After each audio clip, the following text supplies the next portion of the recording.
আম্মা, আমি হয়তো একটু ঝগড়া বেশি করি, তাই বলে তুমি আমারে চোর বানাইতে পারো না। মেয়ে রুগ্র কণ্ঠে মানসুরা বেগম কিছুটা থতমত খেলেন। অতঃপর মেঘমন্দ স্বরে বললেন, না, আমি ভাবছিলাম হয়তো তুই রাগ করে ফলাইছত। এতটি গয়না আমি রাগ করে ফলামো? আমার এত ক্ষমতা নাকি? বেশি বিরক্তি নিয়ে বলল ভেলি।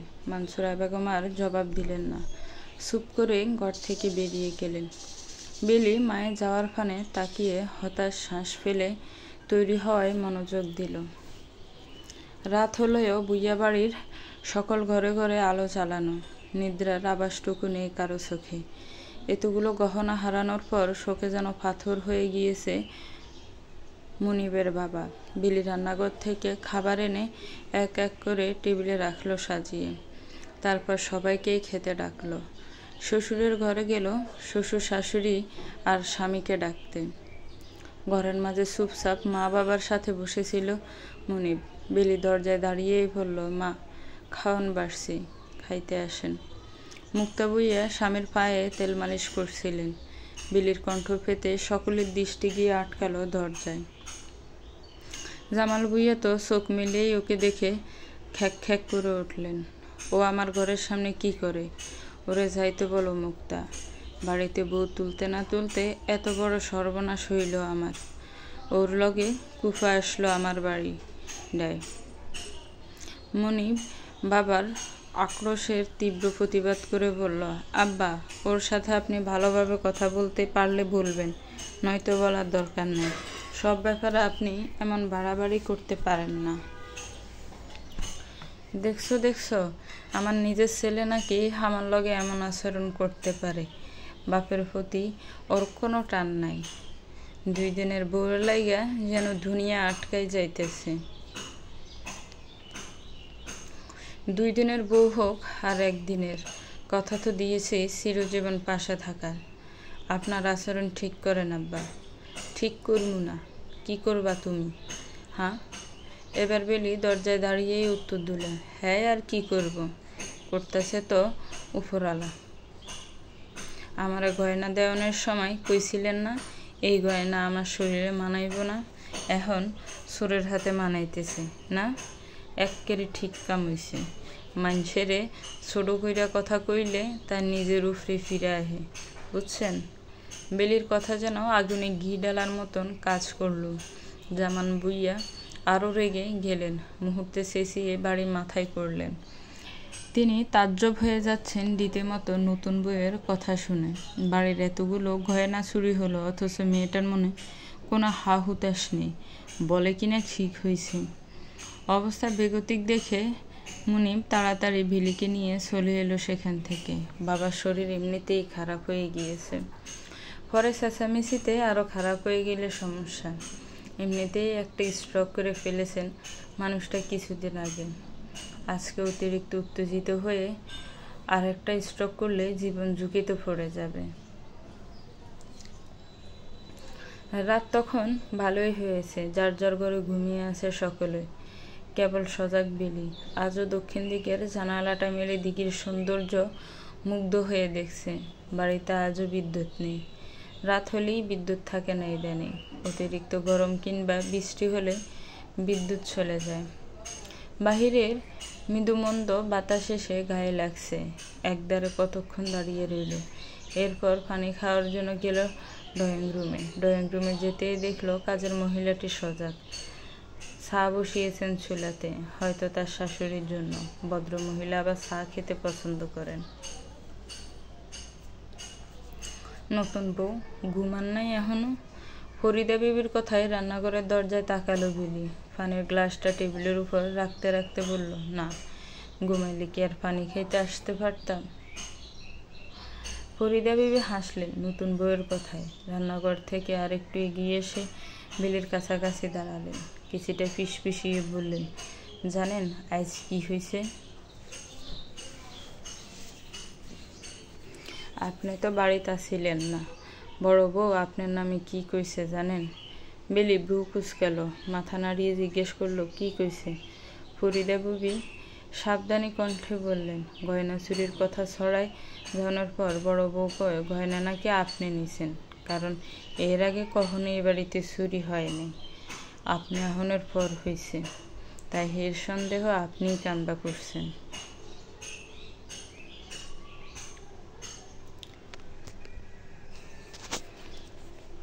ফরিদা বিবির কথায় ফুঁসে উঠল বেলি। কি?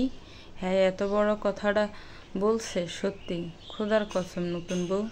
হ্যাঁ বলছে। পরে মনিব ভাবজান আয়সা এডি শূন্য অনেক চিল্লাফাল্লা করছে। হ্যার লাগিয়েই তো কেউ আর কিছু কয় নাই আপনারে, না হইলে এতক্ষণে আপনারে ছিঁড়া ফেলতো। বেলি হাসল, ঠোঁট বাঁকিয়ে বলল, আমিও ছিঁড়তে জানি। কথা শেষ করে ঘরে চলে গেল সে। মনিব তখনও ঘুমোচ্ছে, অথচ বেলি জেগে রইল নিশি। ঠান্ডা বাতাসে ঘর ভরে গেল, অথচ কোনো এক চিন্তায় ঘুম এলো না বেলির। বাড়ির মেহমান তেমন আর নেই। গয়না চুরির হওয়ার পরের দিনে প্রায় সকলে চলে গিয়েছে, কেবল ফুফি শাশুড়ি আর ওনার মেয়ে কণিকা রয়ে গিয়েছে। জামাল ভুঁইয়া 2 দিনেই যেন গহনা হারানোর শোকে কুঁজো হয়ে গিয়েছেন। তবে বেলিকে দেখলে তার যথারীতি আক্রোশ ছড়া অব্যাহত আছে। সকালে খাবার টেবিলে বসেছে সকলে, কেবল মনিব আর বেলি বাদে। বেলি সবাইকে খাবার দিচ্ছে, আর মনিব দাঁড়িয়ে আছে অকারণ। জামাল ভুঁইয়া খেতে খেতে বললেন, তোমার কি হয়েছে? সবার লাগে খাইতো বও না কেন? নতুন কইরা নিয়ম বানাইছ নাকি?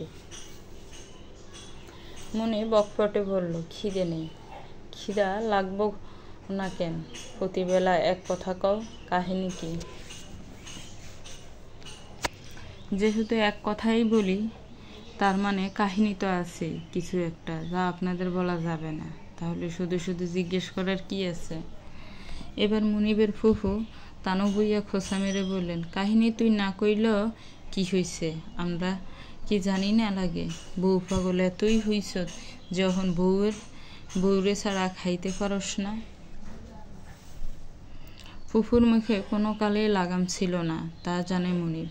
তাই কিছুটা রাগান্বিত চোখে ফুফুর দিকে তাকালো। কণিকা নিজের মায়ের আচরণে বিরক্ত হয়ে বলল, আহা আম্মা, এত কথা কেন বলতে হবে তোমার? তানু ভুঁইয়া মেয়েকে ধমক দিয়ে বললেন, কমুই তো, আমি তো মিছা কিছু কই নাই, তুই চুপ থাক।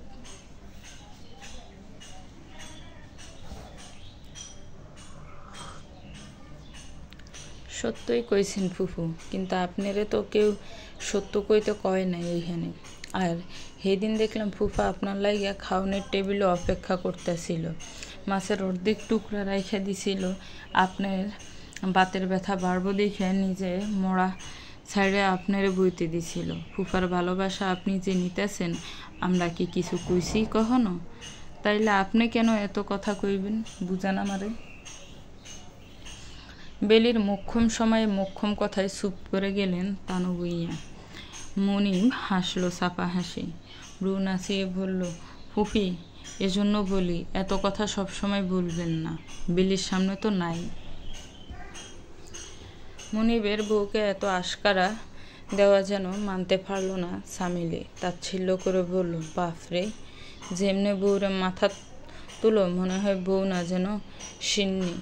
তাতে আপনার বড় ঝলে, তাই না আপা? বেলির টিটকারিতে রেগে গেল সামিলি, ধমকে বলল, তুমি আমার লগে এমন কইরা কথা কইবে না, বইলা দিলাম। তাইলে আপনিও হুদাই খোঁচাই দিয়েন না, খোঁচা দিলে খোঁচা খাইতেই হবে। জামাল ভুঁইয়া এবার পুরো ঘর কাঁপিয়ে ধমকে উঠলেন, একটা কথা বলা যায় না আজকাল এই ঘরে, কি একটা বউ যে এলো, এর সোফায় শেষ হয় না। বেলি মুখ বেংছে দিল, আরও কিছু বলতো, কিন্তু মনিবের ইশারায় চুপ করে গেল। তাছাড়া এমনিতেও তার ঝগড়ার মন নেই। সবাই খেয়ে উঠতে খেতে বসলো মনিব। মুখ চোখ বন্ধ অন্ধকার করে তাকে খাবার দিতে লাগলো বেলি। মেয়েটা যে রাগ করে আছে তা বুঝতে বাকি নেই মনিবের, তাই সে বেলির ডান হাতটা টেনে ধরল, মৃদু স্বরে বলল, রাগ করেছ? বেলি টেনে হাতটা ছাড়িয়ে নিল, কণ্ঠ বার করে বলল, না, রাগ করবো কেন, খুশি হয়েছি। আপনার আব্বা কইল আমি নাকি সোফা করি, তা আমি খুশি হব না? এমন একটা কথা হই না। আব্বা ভালো হোক, তারপর তুমি তার কথার উত্তর দিয়ে দিও, কেমন? এখন তো আব্বুর শরীরটা একটু খারাপ, তাকে উত্তেজিত করা যাবে না, না হয় সমস্যা হবে। বেলি আর কথা বলল না, মুখ ফুলিয়েই রাখল। মুনিব খাবার নিয়ে মুখের সামনে ধরতেই মুখ ফিরিয়ে নিল। মুনিব হাত ধরে টেনে বসিয়ে খাবার ফুঁড়ে দিল মেয়েটার মুখে। মাথায় হাত বুলিয়ে বলল, রাগ করো না, আজ বিকেলে তোমাকে মেলা ঘুরতে নিয়ে যাব, কেমন?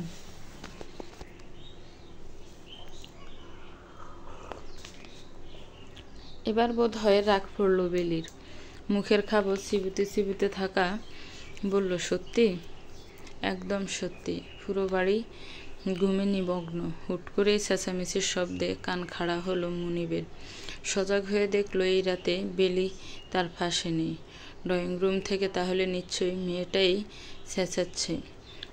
মুনিব আর ৭-৫ না ভেবে ছুটে গেল। বেলি টেবিলের সাথে দাঁড়িয়ে কাঁপছে। মুনিব যেতে জড়িয়ে ধরল তাকে। ততক্ষণে সজাগ হয়ে গিয়েছে সকলে। বাহির থেকে ছুটে আসতে দেখা গেল ফরিদা বিবিকে, হাতে মোটা লাঠি। মুনিব ভ্রু কুঞ্চিত করে শুধালো, কি হয়েছে, কি হয়েছে? বেলি তখনও কাঁপছে। ফরিদা বিবি কপালে ঘাম মুছতে মুছতে বললেন, চোর আইছিল মনে হয়। ঘুম থেকে উঠে দেখি বহনের রুমে কেডা জানি ফিস করে। আমি জিগাইলাম কে, কোনো জবাব আইল না। এরপরেই দেখলাম বড় বউয়ের দরজায় শব্দ হইল, আর ছোট বউ দৌড়াই আসিয়া চিৎকার দিল ভয়ে। জামাল ভুঁইয়ার কপালে গাঢ় বাজ পড়ল। ওনার বাড়িতে চোর আসছে, আজকাল ব্যাপারটা যেন হজম হলো না। বড় বউয়ের রুমের দরজার দিকে তাকিয়ে দেখলেন দরজা আটকানো, কিন্তু দরজার সামনে পায়ের ছাপ রয়েছে কারো।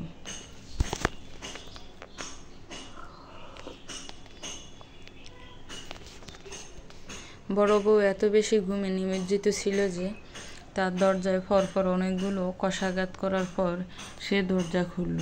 ঘুমে ডুলুমুলো অবস্থা, টেনে চোখ মেলে রাখতে পারছে না। জামাল ভুঁইয়া ধমকে উঠলেন সামিলিকে, কি ঘুমাও তুমি? হ্যাঁ, বাড়িতে চোর পড়লো নাকি ডাকাত করলো, কোনো খবরই নেই তোমার?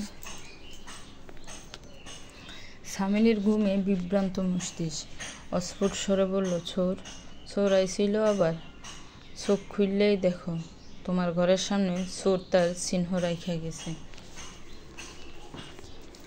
সামিলি ঘুমে নিভে আসা চোখ জোড়াকে টান টান করে ফ্লোরের দিকে তাকালো। পায়ের ছাপ স্পষ্ট ফ্লোরে। চমকে গেল সে।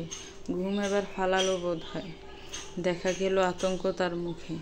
আতকে উঠে বলল, কখন আইছিল চোর? আল্লাহ, ভাগ্যটা বালা, দরজা আটকাইয়া আজকে ঘুমাইছিলাম।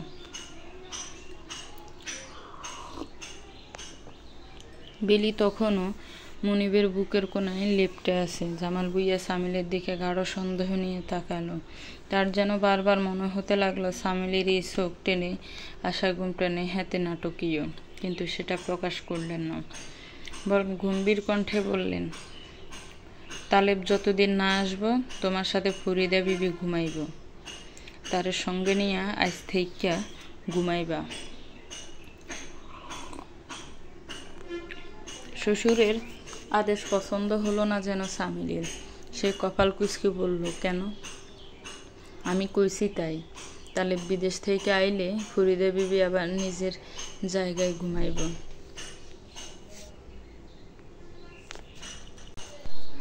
না আব্বা, আপনি তো জানেন অন্য কারো লগে আমি ঘুমাইতে পারি না।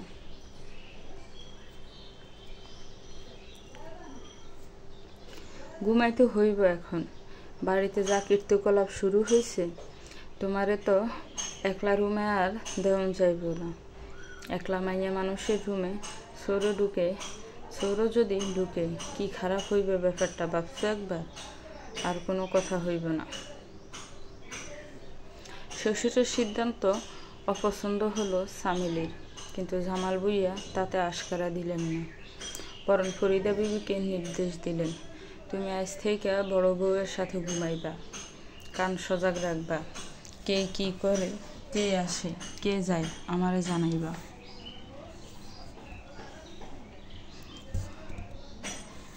জামাল ভূঁইয়ার শেষ কথায় ইঙ্গিত ছিল যা অন্য কেউ তেমন বুঝতে না পারলেও মুনিব বুঝল ঠিক, কিন্তু বেলির সামনে সেই ইঙ্গিত নিয়ে কথা বললে খারাপ প্রভাব পড়বে বলে সে বুঝেও চুপ থাকে। দক্ষিণ দিকে জানালা ঘেঁষে সূর্যের আভা এসে পড়ছে কোনাকুনি খাটে। বেলির কৃষ্ণাত মুখমণ্ডলে সেই আলো দেখাচ্ছে আধ্যাত্মিক সুন্দর সুন্দর সুচালো ভ্রুজোড়া, সাথে চোখের অত্যাধিক বড় বড় পাপড়ি যুগল, যেন বেলির পুরো মুখের সৌন্দর্যতা বর্ধনে একাই ভূমিকা পালন করছে। মুনিব হাত মুখ ধুয়ে সবে বের হয়েছে, সারা রাত ঘুম না হওয়ায় চোখ জোড়া ফুলে লাল হয়ে আছে। শেষ রাতের দিকে বেলির যে গা কাঁপিয়ে জ্বর এলো, এরপর কি আর ঘুমিয়ে থাকা যায়? জলপট্টি দেওয়া, শরীর মুছিয়ে দেওয়া সব করেছে একা হাতে। ঘরে ঢুকতে রৌদ্রস্নানে মুখরিত ঘুমন্ত বেলিকে দেখে সারা রাতের ক্লান্তি যেন হাওয়ায় মিলিয়ে গেল মুনিবের। এত শান্ত কোমল মুখখানি পৃথিবীর সবটুকু শান্তি যেন ধারণ করে আছে। মুনিব গিয়ে রোদের বরাবর দাঁড়ালো। অতিরিক্ত রোদে মেয়েটার ঘুমে ব্যাঘাত ঘটছে বিদায় সে জানালা আটকে দিল। পুরো রুম জুড়ে আধো অন্ধকার নেমে এলো নীরবেই। মুনিব গিয়ে আলগোছে বেলির কপালে হাত ছোঁয়ালো। জ্বর কমেছে অনেকটা। কাল রাতে এত বেশি ভয় পেয়েছে যে মেয়েটা জ্বরে উঠে গিয়েছে। কপালের হাত গাল স্পর্শ করলো, তারপর আঙ্গুলি স্পর্শ করলো রুক্ষ ঠোঁটগুলো, যেন কত বছরের পিপাসায় ক্লান্ত এই ঠোঁট জোড়া। মুনিবের স্বাদ জাগলো একবার পিপাসা মোচনের, কিন্তু মেয়েটার ঘুম ভেঙে যাবে বলে সে নিজেকে সংযত রাখলো। মাথায় ফরফর কয়েকবার হাত বুলিয়ে বেরিয়ে গেল ঘর ছেড়ে। যাওয়ার আগে দরজাটা টেনে দিতে ভুলল না। খাবার টেবিলে সকলেই সকালের খাবারের জন্য একত্রিত হয়েছে। সামিলি খাবার এগিয়ে পিছিয়ে দিচ্ছে, সাথে ফরিদা বিবি সাহায্য করছেন। মুনিবকে দেখে মুক্তা ভূঁইয়া প্রথমে প্রশ্ন করলেন, ছোট বউ কই, উঠে নাই আজ? মুনিব মাথা নাড়ালো। টেবিলে বসতে বসতে বলল, না, জ্বর এসেছে, সারা রাত ঘুমায়নি, তাই এখন ঘুমাচ্ছে। বিচলিত হলেন মুক্তা ভূঁইয়া, ভ্রু কুঞ্চিত করে বললেন, জ্বর? মাঝরাতেও না ভালো দেখলাম। হ্যাঁ, হয়তো ভয় পেয়েছিল রাতে, তাই জ্বরটা এসেছে।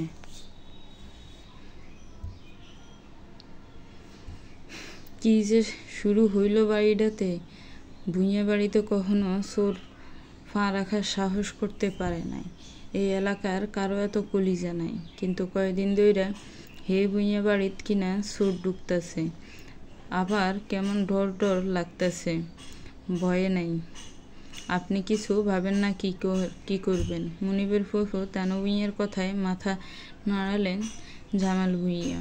কি যেন ভাবতে ভাবতেও কঠিন হয়ে এলো তার মুখ চোখ। নিরানন্দ স্বরে বললেন, দেখি কি করা যায়। কিছু না, কিছু তো করতেই হইব। এমন সুর কি এর আগে কখনো আইছিল এই বাড়িত? জামাল ভূঁইয়া উত্তর দেয়, না। মুখটা কেমন শুকিয়ে যায়, কোনো ভাব নাই। কিছু হয়তো বাসতে থাকে চোখের পর্দায়, যা বলতে পারেন না, অথচ অন্তরে রাখলেও ব্যথা হয়। খাবার দাবার শেষ হতে বাবার ঘরে এলো মুনিব। জামাল ভূঁইয়া তখন মোটা খাতায় ব্যবসায়ের হিসাব করছেন। ছেলেকে ঘরে প্রবেশ করতে দেখে খাতাটা বন্ধ করে দিলেন। রাজবাড়ি কণ্ঠে বললেন, কিছু বলবা? মুনিব এসে কাঠের টুলটায় বসল। তির্যক চোখে তাকিয়ে রইল বাবার দিকে। মনে যেই প্রশ্নগুলো ঘুরপাক খাচ্ছে, তা আদৌ বাবাকে বলা কতটুকু যুক্তিসঙ্গত হবে তাই ভাবছে ভেতর ভেতর। জামাল ভূঁইয়া বললেন, কি কথা কইতে এত সময় নিতাছ? মুনিব এবার আর সংশয় ধরে রাখল না, কিছুটা বিব্রত কণ্ঠেই বলল, আব্বা, আপনার কি মনে হয় চুরির ব্যাপারটা আসলে কি? জামাল ভূঁইয়ার চোখে চিকন গ্লাসের চশমা ছিল। ব্যবসায়ের হিসেব কষতে নিলে তিনি চশমা ব্যবহার করেন। আজও সেই সূত্রে চোখের দিয়েছিলেন। সেই চশমার উপর দিয়ে তাকিয়ে বললেন, চুরি ব্যাপার কি হইব? চুরি তো চুরি নাকি? মুনিব চাচার বাবার চতুরতা সম্পর্কে অবগত, তাই বাবার কথা ঘোরানোর এমন পারদর্শিতায় মোটেও বিচলিত কিংবা উত্তেজিত হলো না। ঠায় বসে থেকে বলল, ভাবিকে সন্দেহ করার কারণ কি? ছেলের কথা এবার জামাল ভুঁইয়া নড়ে চড়ে বসলেন। কপালে পড়ল 3 বাজ। সন্দেহ করেন না বলছেন? মুনিব যে একেবারেই ভাবার মতন চতুর হয়েছে তা জানেন জামাল ভুঁইয়া, তাই আর কথাকে ঘুরিয়ে নয় সে না করেই বললেন, তালেব দেশে নাই 2.5 বছর, বড় বউয়ের বয়স মাত্র 23। এই বয়সে তার স্বামী দূরে থাকাটা হয়তো তার জীবনে পাপ করার বড় কারণ হইয়া দাঁড়াইতেছে, তাই না?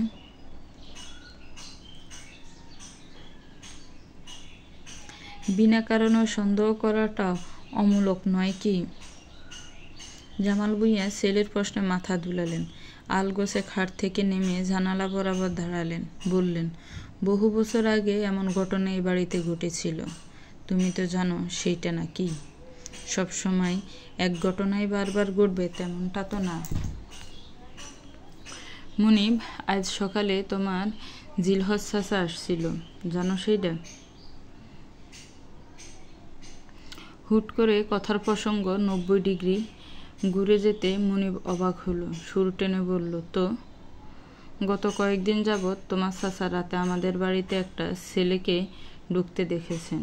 প্রথমে ভাবছিলেন তুমি হইবা, বা বাড়িতে কত মেহমান, একজন না একজন হইব, কিন্তু কাল রাইতে দেখছে একজনকেও ছেলেটার বাড়িতে ঢুকাইতেছে।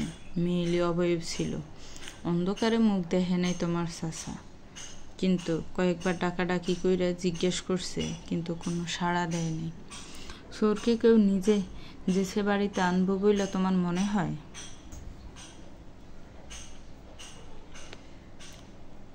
মুনিব বাবার কথায় হতভম্ব হয়ে গেল। মাথা ঘুরাতে লাগলো তার। মনের মাঝে যে কথাটা জাগ্রত হলো সেই চরিত্রের সাথে ভাবির চরিত্র মেলাতে বড় খারাপ লাগছে তার। সে বিমর্ষ মনে বলল, আপনি যা ভাবছেন তা আদৌ সম্ভব? সম্ভব কিনা জানি না, কিন্তু অসম্ভবত না, তুমিই কও। মুনিব আনমনে মাথা নাড়ালো, আর কিছু বলার মতন শব্দ পেল না। বেলিকে নিয়ে যদিও আগের দিন মেলা ঘুরতে যাওয়ার কথা ছিল, কিন্তু যাওয়া হয়নি। তাই আজ মুনিব ঠিক করলো বেলিকে নিয়ে ঘুরতে যাবে। শুধু বেলি নয়, সাথে ভাবি এবং কণিকাও যাবে। বেলির জ্বরটা নেমেছে, মুখ চোখ শুকিয়ে গিয়েছে অনেকটা একদিনের জ্বরে। বেলির শাশুড়ি বেলিকে একটা সুন্দর শাড়ি পরিয়ে দিলেন, মাথা ভর্তি চুলগুলোকে সুন্দর করে বেঁধে দিলেন। শাশুড়ির এমন যত্নে মুগ্ধ হলো বেলি। হেসে বলল, আজ সূর্য কোন দিকে উঠছে কোন তো আম্মা? মুক্তা বুইয়া তখন চুলের শেষ অংশের বিনিখানি করছিলেন। ছেলের বউয়ের কথায় ব্রু কুঞ্চিত করে বললেন, কেন, এই যে আপনি এত যত্ন আত্মি করতেছেন, এই যত্ন আমার ভাগ্যে আছে, ভাবতেই পারতেছি না।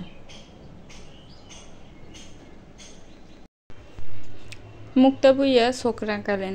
বেলিকে মিশে মিশে শাসিয়ে বললেন, এত কথা একদম কইবা না, শুধু শুধু মানুষরে খোঁচা দাও কেন? আহ, শুধু শুধু খোঁচা দিছি না কারণে, তা আপনি ভালোই জানেন। মুক্তা বুইয়া আর কথা বললেন না। মেয়েটা এত মুখের উপর কথা বলে, কোনো কিছু মানে না। আকাশে সূর্য তখন ঢলে পড়েছে নিজ ভঙ্গিমায়। আলো আধারের মিশেলে অপূর্ব এক আকাশ বুক ফুলিয়ে যেন দাঁড়িয়ে আছে মাথার উপর। বেলিরা মেলাতে এসে প্রত্যেকেই যেন আনন্দে আত্মহারা হয়ে যাচ্ছে। চারপাশে এত আলোকসজ্জা, এত সুন্দর সুন্দর জিনিস, যেন কোনো আনন্দের বাজার এটা।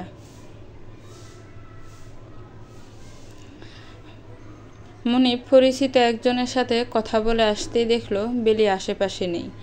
ভাবি আর কণিকা মাটির জিনিসপত্রের দোকানের সামনে দাঁড়িয়ে জিনিসপত্র দেখছে।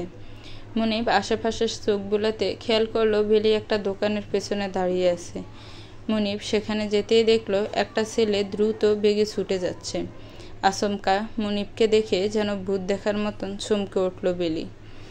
আর তার চমকে ওঠাটা এতই অস্বাভাবিক ছিল যে মুনিবের চোখে লেগে গেল। সে অবাক স্বরে বলল, তুমি এখানে কেন? কে ছিল ছেলেটা? তোমার পরিচিত? মনিবের পরপর প্রশ্নে চুপ হয়ে গেল বেলি। থতমত খেয়ে আছে। তার মাঝে বেলির হাতে একমুঠ ছুরি নজরে এলো মনিবের। ছুরিগুলো ছো মেরে নিজের কাছে নিয়ে ব্যতিব্যস্ত কণ্ঠে বলল, এগুলো কে দিয়েছে তোমাকে? কার থেকে নিয়েছ? বেলির মুখটা এটুকু হয়ে এলো ভয়ে, কথা বেরোচ্ছে না। তবুও অস্ফুট স্বরে বলল, ওই ছেলেটা দিয়েছে। মনিব কিংকর্তব্য বিমূঢ় হয়ে বলল, ওই ছেলে দিয়েছে? কেন? কে হয় তোমার? বেলি মাটির দিকে তাকিয়ে মিনমিন করে বলল, আমি তো চিনি না। আমারও হুট করে এখানে ডাইকে আইনা কইল বড় বাবিরে ছুরিডি দিতাম, আর কাউরে যেন না কই। এরপরেই তো আমি কিছু কওয়ার আগে দৌড়াই গেলুগা।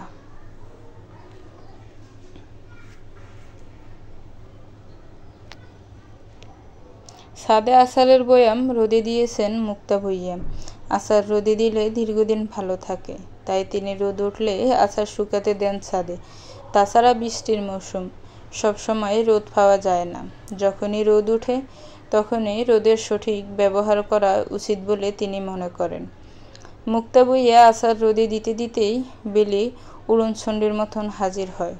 উস্কো খুস্কো চুলগুলো খোলা, উদাস বাতাসে উঠছে মৃদু মৃদু। শাড়িটাও ঠিক মতন পরনে নেই, কোনা দিয়ে ফেট দেখা যাচ্ছে সামান্য। মুক্তা ভূঁইয়া ভ্রু কুঞ্চিত করলেন পুত্রবধূর এমন বেহাল দশায়। এ কি অবস্থা? তুমি ঘুমাও নাই? বেলি শাশুড়ির দিকে আর চোখে তাকালো, ঠোঁট উল্টো বলল, দুপুরে আমার ঘুম হইতে চায় না। আগে তো দুপুরে কখনোই ঘুমাইতাম না, সেই অভ্যাস যায় নাই। মুক্তা ভূঁইয়া ছেলে বউয়ের দিকে নিবিড় পায়ে এগিয়ে এলেন, কোমরে হাত রেখে বললেন, না ঘুমাইয়া কি করতা? কেন, পথে পথে হাঁটতাম আর দেখতাম কারো বাড়ির আম পাকছে কিনা, কারো বাড়ির গাছে জাম ধরছি কিনা। মানুষের বাড়ির আম জাম দিয়া তোমার কি কাম আছিল? শাশুড়ির প্রশ্নে লাজুক হাসল বেলি। কাপড়ের আঁচলে আঙ্গুল ফেঁচাতে ফেঁচাতে বলল, লুকাইয়া সেই গাছ থেকে উইগুলা ফাইরে আনতাম, তারপর খাইতাম। বেলির লজ্জা পাওয়ার ভঙ্গিতে হেসে ফেললেন মুক্তা ভূঁইয়া। বেলির কাছাকাছি এসে মাথায় হাত বুলালেন মেয়েটারে। এই ছেলের বউকে দেখলে তার ভীষণ মায়া মায়া লাগে। কন্যা সন্তান তার ভীষণ পছন্দের ছিল, যদি সৃষ্টিকর্তা তাকে কন্যা দেননি। ভেবেছিলেন ছেলের বউদেরকে নিজের মেয়ের মতন রাখবেন, কিন্তু বড় বউ আসতেই তার সেই ধারণা বদলে গেল। বড়লোক বাপের মেয়ে ছিল বড় বউ, তেমন করে কারোর সাথে মিশতে চাইতো না। আলাদা আলাদা থাকতেই যেন তার ভীষণ ভালো লাগে। তাই আগ বাড়িয়ে মুক্তা ভূঁইয়ার আর মেয়ে পাওয়া হলো না।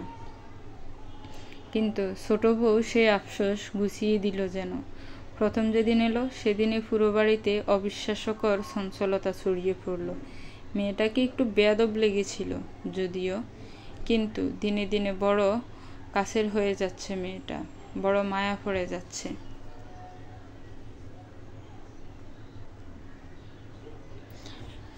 লুকাইয়া খাওয়া ছুরি, জানো না? শাশুড়ির প্রশ্নে বেলি চোখ গোল গোল করে তাকালো, গাল ফুলিয়ে বলল, কে কইল চুরি? শৈশবের সব কিছুই আনন্দ, স্মৃতি আর সুখ, কোনো কিছুই চুরি না।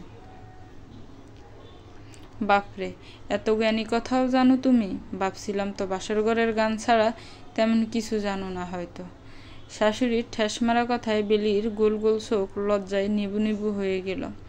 দৃষ্টি ঘুরিয়ে ফেলল দ্রুত, দাঁত দিয়ে নখ কেটে পরিস্থিতি হালকা করতে চাইল। মুক্তা ভূঁইয়া ছেলের বউয়ের জব্দ হওয়া মুখমণ্ডল দেখে হেসে কুটি কুটি। বেলিও কতক্ষণ হাঁসফাঁস করে পর মুহূর্তে হেসে দিল। তাদের মধ্যে কথোপকথন গাঢ় হলো। মুক্তা ভূঁইয়া ছেলের বউকে বসিয়ে মাথায় তেল দিতেও শুরু করে দিলেন, সাথে কত গপ্প। দুপুরের রোদও নিভে এসেছে। ততক্ষণে বাতাসের বেগ বেড়েছে কিছুটা। ঠান্ডা বাতাসে আড্ডা জমে গেল আরো। দুজনের সুখের কথা, শোকের কথা দুজনকে বলতে লাগলো বন্ধুর মতন।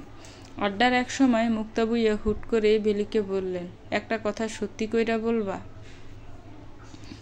বেলি বসেছিল সোজা মুখ করে, পেছনে বসে মুক্তা ভূঁইয়া তেল দিয়ে দিচ্ছিলেন। শাশুড়ির কথায় বেলি শাশুড়ির মুখের দিকে তাকালো, মাথা নাড়িয়ে বলল, কি?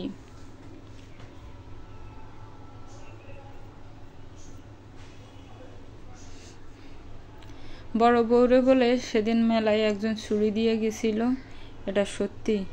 বেলি হয়তো এই প্রশ্নটা আশা করেনি, তাই কিছুটা থতমত খেয়ে গেল। তার উপর সেদিন মনিব বলেছিল এই চুরির কথাটা বাড়ির কেউ যেন না জানে। তাহলে মা জানলেন কি করে? তা ভেবে ভেবে মাথা ব্যথা হয়ে গেল তার। মুখটা শুকিয়ে ছোট হয়ে গেল। আমতা আমতা করতে লাগলো বারংবার। মুক্তা বুইয়া ভরসা দিলেন, আশ্বস্ত কণ্ঠে বললেন, আমারে কও, আমারে কইলি কিচ্ছু হইব না। বেলি ভরসা পেল না, তবুও মনিবের কথা অমান্য করার সাহস পেল না। মুক্তা বুইয়া ছেলে বউকে চুপ করে থাকতে দেখে দীর্ঘশ্বাস ফেললেন। হতাশ কণ্ঠে বললেন, বড় বউরে বাড়িতে আনছি 3 বছর। বিয়ের কয়েক মাস পরে আমার পোলাটা বিদেশ গেল গা। অল্প বয়সী মাইয়া, স্বামীর সাথে সোহাগ বাড়ার আগেই স্বামীর সাথে দূরত্ব বাড়ল। কিন্তু তাই বইলা সে বাহিরে কারোর সাথে এমন সম্পর্ক করব তা মন মানতে চায় না। তোমার শ্বশুর যখন কইল, আমার তো পায়ের নিচ থেকে মাটি সইরে গেল। মাইয়াটা উগ্র মেজাজি, রাগী, কটু কথা কয়, সব মানছে, কিন্তু তাই বইলা চরিত্রের সমস্যা। এখন হাতে নাতে ধরতে না পারলে তো জিজ্ঞাসা করাও যায় না, কোন কথা কেমনে ঘুরাই ফেলবো কওয়া যায় না। যে চালাক এই মাইয়া। শাশুড়ির এমন হাপিত্যেশ দেখে বেলি চুপ করে থাকে, তাও মন খারাপ হয় ভীষণ। বেলির অবেলায় শুয়ে আছে বিছানায়, রুম অন্ধকার। মনিব বাহির থেকে এসে অন্ধকার রুমটা দেখে অবাক হয়ে গিয়েছিল প্রথম পর্যায়ে, পরবর্তীতে দাতস্থ হলো রুমে বেলি শুয়ে আছে। বড় সন্ধ্যাবেলা বাড়িতে লম্পজম্প না করে শুয়ে আছে মেয়েটা, এই ব্যাপারটা বড়ই বিস্ময়কর ঠেকল মনিবের কাছে। এদিকে এগিয়ে গেল ধীর পায়ে, বেলির পাশ ঘেঁষে গা ঠেকিয়ে বসলো, নরম হাতে মাথায় হাত রাখলো। মেয়েটার কাছে এলেই মনিবের কি যেন হয়, পৃথিবীর সমস্ত মুগ্ধতা এসে ভর করে তার চোখে মুখে। বুকের উত্তাল ঢেউ নীরব হয়ে যায়, নিজেকে মনে হয় সর্বসুখী। মাথায় কারো হাতের স্পর্শ পেতে গুণ ছুটে গেল বেলি, চোখ মেলে তাকালো। আবছা চোখে দেখতে পারছিল না প্রথম অবস্থায়, কিন্তু ধীরে ধীরে অন্ধকার রুমে পুরুষ অবয়বটা স্বচ্ছ হতে আটকে উঠল। খানিক চেঁচিয়ে বলল, কে কে? আচমকিক বেলির ভীতি দেখে চমকে গেল মনিব। দুহাতের গাঢ় আলিঙ্গনে মেয়েটাকে বুকের মধ্যিখানে এনে ভরসা দিয়ে বলল, আমি মনিব, ভয় পেও না। বেলির বুকের গতি উঠানামা করছে দ্রুত। মারাত্মক ভয় পেয়েছে যে তা তার শরীরের কম্পন দেখে আঁচ করা যাচ্ছে ভালোভাবে, কিন্তু এতটা ভয় পাওয়া তো কিছুই হয়নি। মনিব ধীরে ধীরে তার পিঠে হাত বুলিয়ে দিল, চুলের বাজে বাজে আঙ্গুল ডুবিয়ে শরীরের কম্পন দূর করার চেষ্টা করলো, এবং এক পর্যায়ে গিয়ে সে সক্ষম হলো। বেলির শরীরের কাঁপুনি কমে এলো, স্থির হলো অনেকটা। এমন বেপরোয়া মেয়েটার ইদানিং ভয় পাওয়ার ঘটনায় মনিবের মনে চিন্তা বাড়তে থাকলো। কি এমন কারণ যে মেয়েটা এত ভয় পেয়ে আছে? ওকে কি কেউ ভয় দেখিয়েছে? মনের সন্দেহ মনেই রাখি মনিব। উপর বলে, ঠিক আছো তুমি মল্লিকা, ভয় গিয়েছে? বেলি বুকে মাথা গুজে রেখে মাথাটা নাড়ায়, মৃদুস্বরে বলে, ঠিক আছে। মনিবের আলিঙ্গন ভরসা রেখে এবার নৈকট্যের দিকে যায়। ঘনিষ্ঠতা বাড়তে থাকে একটু একটু করে। তার মধ্যে বাহির থেকে হইচই ভেসে আসে ভয়ঙ্করভাবে। দুজনেই ছুটে যায় দ্রুত। ড্রয়িং রুম জুড়ে দাঁড়িয়ে আছে মুক্তা বুইয়া এবং ওনার বড় ছেলের বউ সামিলি। মূলত উচ্চকণ্ঠটা সামিলির ছিল। বেলি যেতে সামিলি ছুটে আসে বেলির কাছে, শরীরের সর্বস্ব শক্তি দিয়ে ছড় বসায় বেলির ঘালে। আক্রোশে ফেটে পড়ে মুহূর্তে, চেঁচিয়ে বলে, তুমি কেমনে আমার নামে এমন বদনাম ছড়াইতেছ? তুমি কি না আমার চরিত্র নিয়ে গুজব ছড়াও? এত বড় সাহস তোমার? বর সন্ধ্যাবেলার উষ্ণ গরমের মাঝে ভুঁইয়া বাড়িতে যে থমথমে আবহাওয়ার সৃষ্টি হলো তার নেহাতই অপ্রত্যাশিত ছিল। বেলি অবাক নয়নে তাকিয়ে রইল, কিন্তু হিংস্র বাঘের ন্যায় হুঙ্কার ছেড়ে উঠল মনিব। ভাবি, আপনার এত বড় সাহস বেলির গায়ে হাত দেন? সামিলি উদ্ভ্রান্ত হুঙ্কারে ভয় পেল কিনা বোঝা গেল না ঠিক। কেবল সাপের মতন ফুঁসতে ফুঁসতে বলল, 100 বার হাত তুলম। ওর সাহস হয় কি কইরা আমার চরিত্র নিয়ে কথা বলার।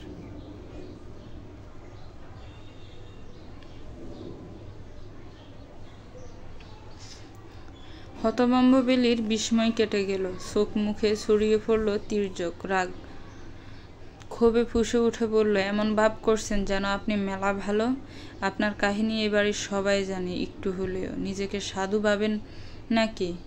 সামিলি তেড়ে এলো, এই কি কি জানে আমার কাহিনী? বলো এক্ষুনি। বাড়িতে আসলা শুক্র 8 দিন হয় নাই, আর এখনই এত বড় সর্বনাশ করছো আমার। আমি সর্বনাশ করার কে ভাবি? আপনি যদি রাত বিরেতে বাড়িতে পরপুরুষ ঢুকান, তাইলে আমরা বললে কি সমস্যা? বেলির কথায় মুখের রাগ নিভে গেল সামিলির। কিংকর্তব্য বিমূঢ় হয়ে বলল, আমি পরপুরুষ ঢুকান না? না ঢুকাইলে চোর কেন আপনার ঘরের দরজার সামনে দিয়ে খালি হাইটটা গেছে বুঝান আমারে?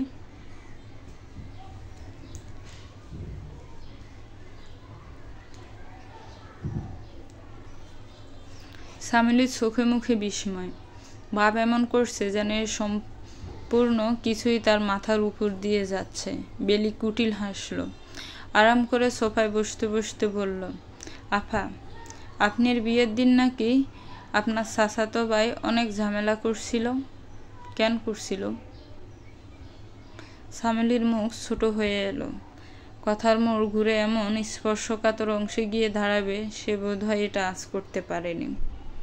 কেবল মুহূর্তটাকে অন্যদিকে ফেরানোর জন্য বলল, তোমারে নাকি সেই দিন মেলায় একজন আমার নাম করে ছুরি দিয়ে গেছে, তুমি নাকি এটা বলছো সবাইরে? হ্যাঁ, মিথ্যা বলি নাই তো, দিছেই তো। কে দিছে? আর দিলে সেটা তুমি এই পর্যন্ত আমারে না বইলা পুরা বাড়ি ছড়াই ফেলছো কেন? পুরা বাড়ির মানুষ জানে আমারে কেউ একজন ছুরি দিছে, অথচ আমি জানি না।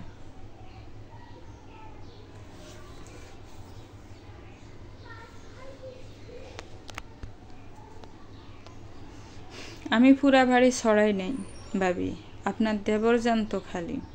কি জানতো? হ্যাঁ, কি জানতো? আমাকে মেলায় কে ছুরি দিতে যাবে? শুধু শুধু এসব কথা ছড়াইতেছ কেন তুমি? তোমার লগে আমার কিসের এত শত্রুতা? কথা বলতে বলতে সামিলি চোখ উপচে জল এলো, শরীরটাও কাঁপছে মৃদু। মুক্তা বুইয়া বড় বউয়ের আচরণে অতিষ্ঠ বোধ করলেন। তাই রেগে গিয়ে কয়েকটা কথা শোনাবেনও ভাবছিলেন, কিন্তু তাকে থামিয়ে দিল মুনিব। সেই হিংস্র মুনিবের কণ্ঠে রইল কেবল অমোঘ নীরবতা। থাক আম্মা, আর কিছু বলার দরকার নেই ভাবিকে।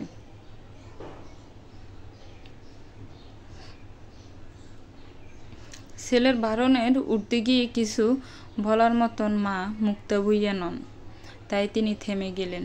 বেলি নরম চোখে তাকালো মুনিবের দিকে। লোকটার মুখে কেমন বিভ্রান্তি দেখা গিয়েছে। কিছু নিয়ে অতিরিক্ত ভাবছে নিশ্চয়। অতিরিক্ত ঝগড়া আর অতিরিক্ত পর্যায়ে রইল না। নিমিষেই সেই ঝগড়ায় বিরতি ঘোষণা করা হলো। সামিলি কাঁদতে কাঁদতে ঘরে চলে গেল। মুক্তা বুইয়া গেলেন রান্নাঘরে। ড্রয়িং রুম জুড়ে কেবল রয়ে গেল বেলি ও মুনিব। দুজন নিজেদের মতন চুপ করে রইল অনেকক্ষণ। এরপর মুনিব ধীরে ধীরে বেলির পাশ ঘেঁষে বসল। মুনিবকে বসতে দেখে বেলি নিজেকে গুটিয়ে নিল অনেকটা। মুনিব সবটাই ভালোভাবে খেয়াল করলো, হাসলো খানিক। এরপর আলগোছে নিজের হাতের মুঠোয় বেলির ডান হাতটা মুড়ে নিল। বেলি চুপচাপ, কোনো প্রশ্ন করল না। মুনিবে প্রথম কথাটা বলল, ছুরিগুলো সত্যিই ভাবিকে দিয়েছিল তো? স্বামীর প্রশ্নে চোখ বড় বড় করে তাকালো বেলি। চমকে উঠল প্রায়। তার নিঃশ্বাসের গতি অস্বাভাবিক, মুখ দিয়ে শব্দ বের হচ্ছে না, প্রায় এমন নাজুক অবস্থা। তবু আমতা আমতা করে বলল, হ্যাঁ, না হয় কারে দিব? মুনিবের ঠোঁটে হাসি অক্ষত, কেমন যেন বাঁকা হাসি। নিখুঁতভাবে চাইলে এই হাসির মানে পড়া যাবে অনায়াসে। বেলির শরীরে ঘাম ছুটল। মুনিব আবার বলল, সত্যিই ভাবিকে দিতে বলেছে? বেলি চোখ নামিয়ে ফেলল, গলা শুকিয়ে এসেছে তার। ধরা পড়ে যাওয়া গলা বলল, আমাকে তো ভাবিদের দিকে দেখাইয়া বলছিল ছুরিগুলো দিতে। আমি সেজন্য ভাবছি হয়তো ভাবির জন্য ছুরি দিই। যদি ভাবির না হয় তাহলে কণিকা আপুর হবে।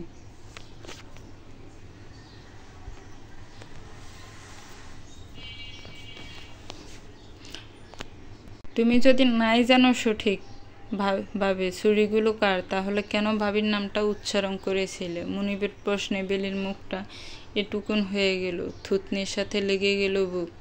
ভাবির নামে এমন একটা কথা বলার আগে তোমার ভাবা উচিত ছিল না?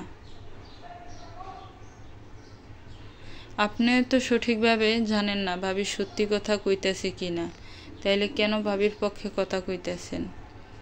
হইতেই পারে ভাবি মিথ্যা বলতেছে। ওই দিন সুর কিন্তু পুরা বাড়ি ঘুরে নাই, ভাবির ঘর পর্যন্ত ছিল।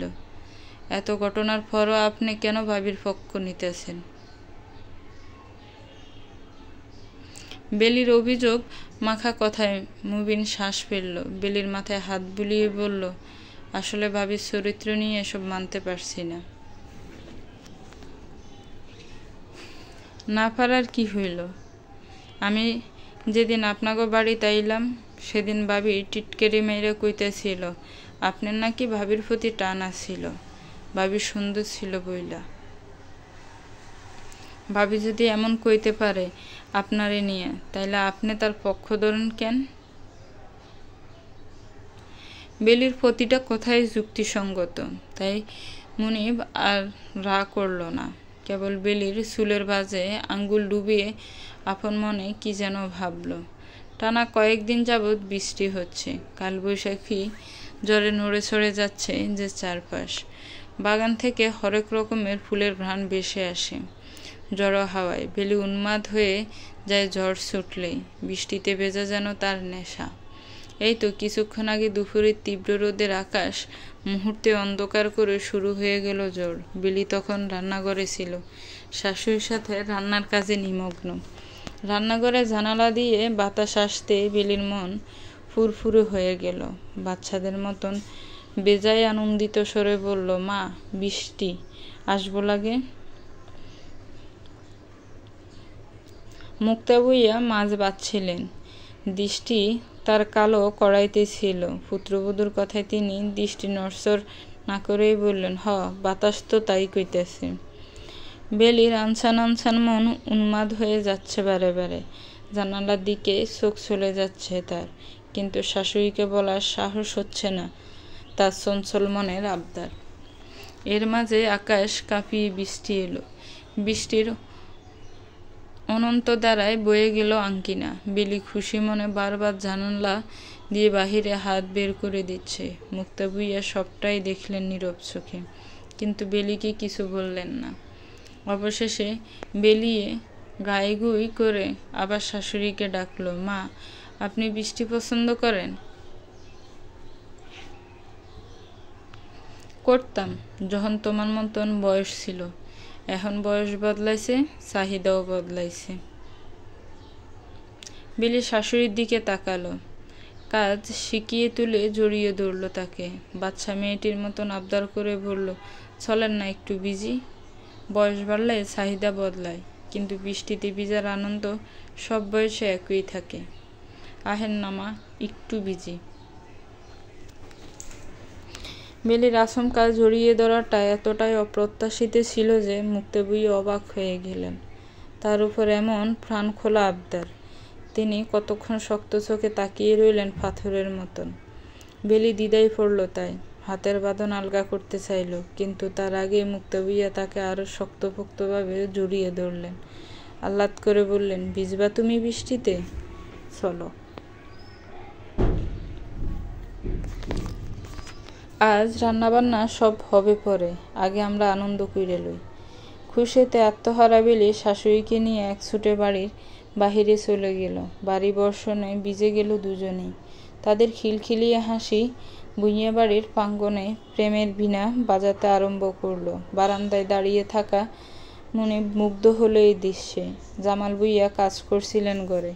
এমন হাসির শব্দে তিনি জানালা ভেদ করে নিচে তাকিয়ে অবাক হয়ে গেলেন। নিজের রাগী স্ত্রীর এমন শৈশব মেশানো আনন্দ দেখে তার ভারী মন ভালো হয়ে গেল। পৃথিবীর সবচেয়ে সুন্দর মুহূর্ত ধরা পড়ল ভুইয়া বাড়ির আঙ্গিনায়। বৃষ্টি বাড়ল, সাথে বাড়তে লাগলো আনন্দ। কিন্তু হুট করে সেই আনন্দে বড় বিস্ময় নিয়ে বেলি মাথা ঘুরিয়ে পড়ে গেল মাটিতে। শরীর হয়ে গেল অবচেতন, নিশ্চুপ। বাহিরে জড়ো হাওয়া উথাল পাতাল বইছে। গত দুদিন যাবত এই বৃষ্টি কেন হচ্ছে তার হদিশ পাচ্ছে না কেউ। বেলির শরীরটা দুর্বল। কাল মাথা ঘুরে পড়ে যাওয়ার পর তাকে ডাক্তারের কাছে নেওয়া হয়, কিছু পরীক্ষা নিরীক্ষা করা হয়, তারপর মুনিব বাড়ি নিয়ে আসে তাকে। কিন্তু শরীরের দুর্বলতা কাটছে না কিছুতেই বেলির। মাথা ঘুরছে অনবরত, প্রেশারও বাড়া। ডাক্তার বলেছেন অতিরিক্ত প্রেশার বেড়ে যাওয়ার কারণে এমন মাথা ঘুরছে। বেলি আজ স্নান করে বাথরুমে কাপড় রেখে এসেছে। ধোয়ার মতন শক্তি তার ভেতরে অবশিষ্ট ছিল না। মুনিব সেই কাপড়গুলো অবধি ধুয়ে দিয়েছে। বেলি বারণ করা সত্ত্বেও শুনেনি সে। এখন বিছানায় শুয়ে আছে বেলি। মুনিব বারান্দায় দাঁড়িয়ে আছে, কারোর সাথে ফোনে কথা বলছে হয়তো। বেলি তাকে একবার সাবধান করতে ডাকলো। বৃষ্টির ছিটে আসতেছে না শৈলে? ঘরে আসা কথা বইলেন, বিজ্জা যাইবেন তো।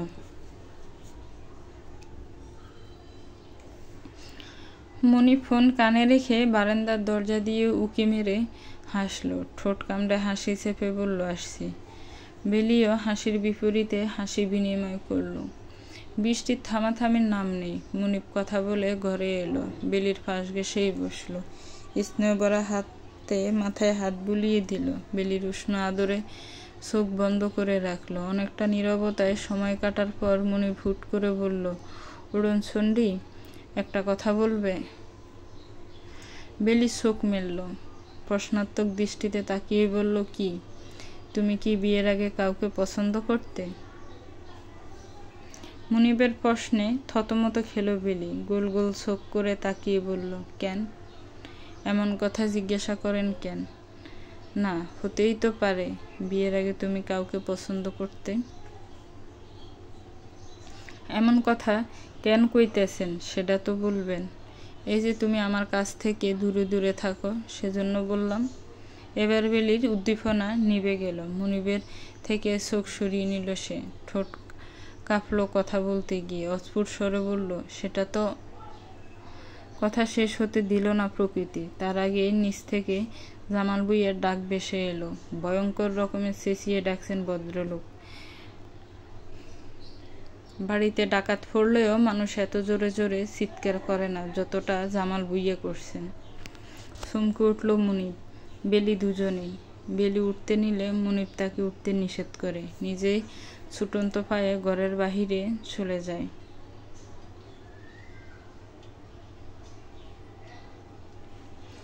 ড্রয়িং রুম জুড়ে তুমুল নিস্তব্ধতা। জামাল ভূঁইয়ার হুঙ্কারের পর সবটাই শুনশান, নীরব। মুনিবের কপালে 3 বাজ। অবাক স্বরে বলল, চিৎকার করে ডাকলেন কেন? কি হয়েছে? জামাল ভূঁইয়া যেন রাগে অন্ধ, কাঁপছেন অনবরত। চোখের সাদা অংশ লাল হয়ে গিয়েছে রীতিমতো। নিজের বাবার এমন ভয়ঙ্কর পরিবর্তন দেখে খটকা লাগলো মুনিবের। সে দ্রুত পায়ে বাবার কাছে এগিয়ে গিয়ে বাবার বাহু ধরে দাঁড়ালো। উত্তেজিত বাবাকে শান্ত করতে করতে বলল, কি হয়েছে আব্বু? এমনভাবে রাগে কাঁপছেন কেন? কোনো সমস্যা হয়েছে? জামাল ভূঁইয়ার মুখ থেকে কথা বের হচ্ছে না অতিরিক্ত উত্তেজনায়। কেমন ভয়ঙ্কর কম্পন তার শিরা উপশিরায় ছড়িয়ে পড়েছে। মুনিব বিচলিত হলো। বললেন, তো আব্বু, হয়েছেটা কি? মুক্তা ভূঁইয়া বিচলিত হলেন। স্বামীকে সামলানোর চেষ্টা করলেন, কিন্তু কোনো লাভ হলো না। মুক্তা ভূঁইয়া ভেবে ফেলেন না মানুষটা কোন কারণে এতটা রেগেছেন। কি হয়েছে কইবা তো? এত রাগছো কার উপর? জামাল ভূঁইয়া হুঙ্কার ছেড়ে উঠলেন, যে হুঙ্কারে কেঁপে উঠল ভূঁইয়া বাড়ির আঙ্গিনা। মুনিব, তোমার বউ কই? ডাকো হ্যারে। বিশ্বাসঘাতকের এই দুনিয়ায় কোনো জায়গা নাই। ডাকো বলতাছি। ভ্রু কুঞ্চিত করল মুনিব। বাবার বাহু থেকে হাত সরিয়ে বলল, কি বলছেন? বেলিকে সম্মান দিয়ে কথা বলবেন। সম্মান? কারে সম্মান দিতে কও? যারা গড়ে তুলছ বুঝা তুলছিলা তো? সে তোমার ফিটফিসে কি করছে? ঘটনার স্রোত এভাবে অন্য ধারায় বইবে কে জানত। বেলি নিজেই গছায় বেরিয়ে এলো। দূরে দাঁড়িয়ে আছে চামেলি। বেলি শ্বশুরকে কাঁপতে দেখে ছুটে এলো, কিন্তু বেশি কাছে আসতেই পারল না। তার আগে জামাল বুইয়া চিৎকার থামিয়ে দিল তাকে। খবরদার, তুমি এইখানে আসবা না, আমারে ধরবা না, একটা নষ্ট মেয়ে মানুষ। জামাল বুইয়ার কথাগুলো বড় অনাকাঙ্ক্ষিত ছিল। মুনিব বাবাকে ছেড়ে দিল। রেগে গিয়ে বলল, আব্বু, মুখ সামলে কথা বলেন। বেলি আমার বিয়ে করা স্ত্রী। স্ত্রী না স্ত্রী জিগাও। যারা এত সোহাগ দিলা, বাপের কথা অমান্য করে বিয়ে করলা, সে কি করছে জানো? বাবার এই রাগ অযৌক্তিক কিংবা মিথ্যে লাগছিল না, কিন্তু বেলির সাথে বাবার বলা সম্বোধনগুলো মানাচ্ছিল না। মুনি পড়ে গেল সংশয়ে। সংকোচ মাখা কণ্ঠে বলল, কি করছে ও?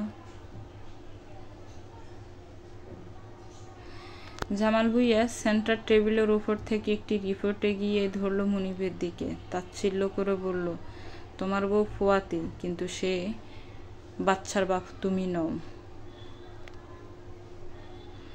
আকাশে মেঘ করে ঘন গর্জন দিয়ে উঠলেও এত জোরে বুকের ভিতরে গিয়ে কম্পন সৃষ্টি করে না যতটা না এখন সৃষ্টি করল।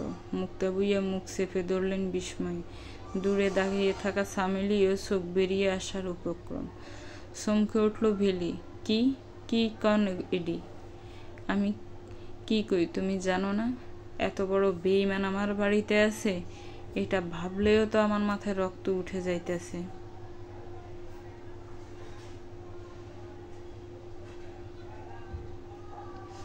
মুনিব হেসে দিল। বোকা বোকা কণ্ঠে বলল, আব্বু, আপনিও না? এমন মজা কেউ করে? মুনিবের চোখে মুখে অবিশ্বাস। সে যেন বাবার কথাটা মানতেই পারছে না। জামান মুইয়ার চোখ টলমল করে উঠল। ছেলেকে চরম সত্যিটা জানাতেও তার কষ্ট হচ্ছে ভীষণ। তবুও বলল, তোমার বউ ফুয়াতি, 3 মাস তার বাচ্চার বয়স, অথচ তোমাকে বিয়ে হয়েছে আজ 23 দিন। এই হিসাব বুঝাও আমারে। মুনিব বাবার মুখের কথা বিশ্বাস করল না যেন। রিপোর্টের কাগজটা ছিনিয়ে নিয়ে নিজেই দেখতে লাগলো। উদ্বান্টের মতন কতক্ষণ চোখ ঘুরালো সেই কাগজটাই। বেলিও এগিয়ে গিয়ে মুনিবের পাশে দাঁড়ালো। কণ্ঠে ভয় তার। আতঙ্ক নিয়ে বারবার বলল, কি দেখেন? সত্যি করে কন তো, আব্বা যা কইছে তা সত্যি? আপনি বিশ্বাস করেন? মুনিব মৃত চোখ নিয়ে রিপোর্টটার দিকে তাকিয়ে রইল। কিছুই উত্তরে বলল না। মুক্তা বুইয়ে ছুটে এলেন ছেলের কাছে। কাঁদতে কাঁদতে বললেন, আব্বা, তোর বাপ যা কইতেছে তা কি ঠিক? আমার একটুও বিশ্বাস হয় না। একটু কস না, তোর বাপ ভুল দেখছে, তাই না? মুনিব দপ করে সোফায় বসে পড়ল। রিপোর্টগুলো হাতের মুঠোতেই রইল। বগ্নকণ্ঠ বলল, ঠিক। বাহিরে তুমুল জ্বর, ভুঁইয়া বাড়ির ভেতরে জটলা। মুনিবের ফুফি, ফুফা, চাচারা, খালারা সব দিয়ে ঘর ভরে গিয়েছে। কয়েক ঘন্টার ব্যবধানে পুরো বাড়িতে মানুষে গমগম করছে। বেলির বাবা মাও এসেছেন। কাঠগড়ায় আসামি বেলি। মুনিব বিধ্বস্ত প্রায়। বেলির বাবা করজোরে দাঁড়িয়ে বললেন, আমার মাইয়া এমন কখনো করতে পারে না। বেয়াই সাহেব, আপনি ভুল কইতেছেন। জামাল বুইয়া তেড়ে এলেন। করিম হাসানের বুকে ধাক্কা মেরে বললেন, এর ডাক্তারি রিপোর্ট ভুল। আপনার মাইয়ারে বাড়িতে তোলার পর থেকে চুরি হইল, পরপুরুষ ঢুকলো, কত কি হইল। আমরা দোষ দিলাম আরেকজন রে, কিন্তু আজ সত্য জলের মতন পরিষ্কার।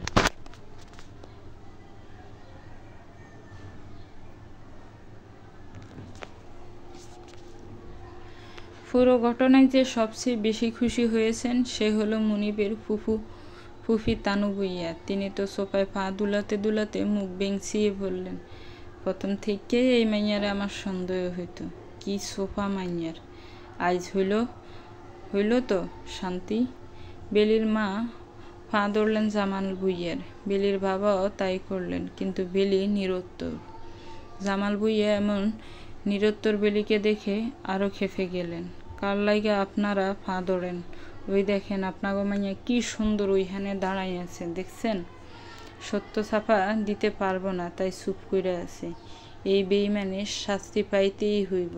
আপনাগো মুখে চুনকালি লাগাইয়া এই বাড়ি থেকে বের করুম, নইলে আমার নাম জামাল ভুঁইয়া না। জামাল ভুঁইয়ার এমন রাগে আঁতকে উঠল সবাই। তানু ভুঁইয়ার স্বামী নিষেধ করতে এলে রাম ধমক দিয়ে থামিয়ে দেন তিনি। বেলির মায়ের হাউমাউ করা কান্না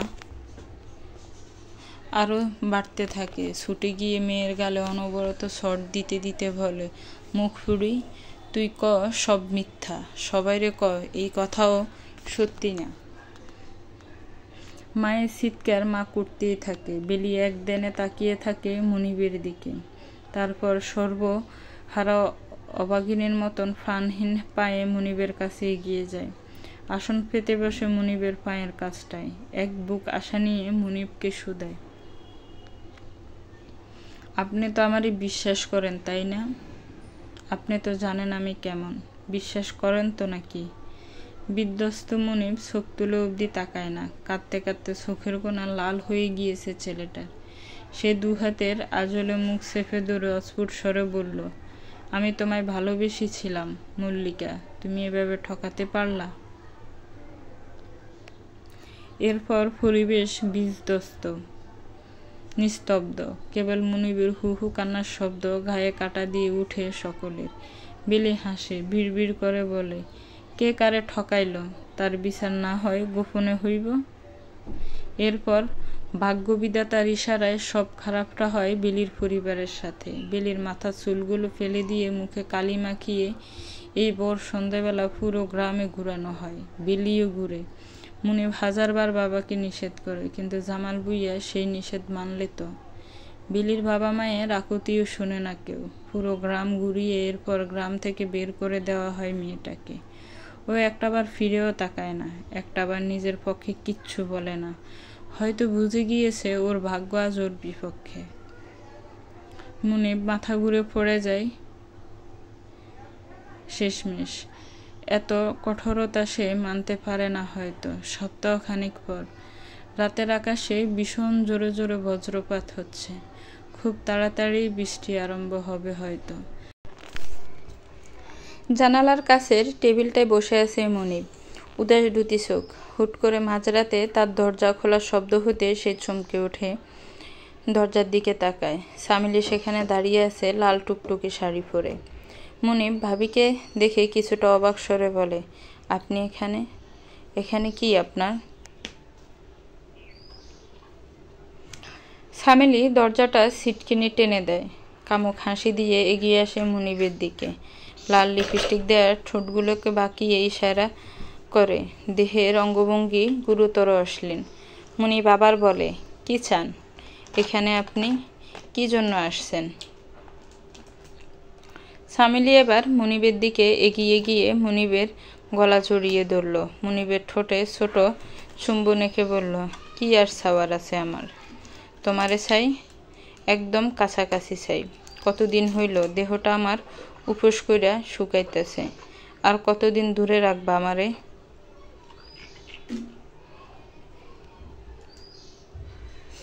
মুনিবের কুচকানো ভ্রু অস্বাভাবিকভাবে শিথিল হয়ে যায়। তার পুরুষালী হাত শক্ত করে আঁকড়ে ধরে সামিলির কামড়। খুব নিকটে এসে ফিসফিস করে বলে, আর 1 মিনিটও দূরে রাখবো না। আগে বলো, কেউ সজাগ নেই তো? এত কাঁচা আমি করবো? আমারে এতই কাঁচা লাগে? এতগুলা স্বর্ণের গয়না তোমার মার ঘর থেকে নিয়ে আমার ঘরে রাখছি, কেউ টের পাইছে? পায় নাই। এই সামিলির ধরা অসম্ভব।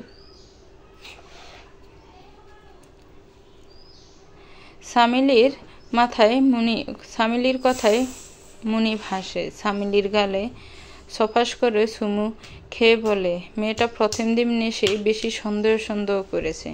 ভাবছিলাম সরল সোজা বউ আনবো, কিন্তু বুঝবো না কিন্তু তোমাকে নিয়ে সন্দেহ করাটাই তো সর্বনাশ।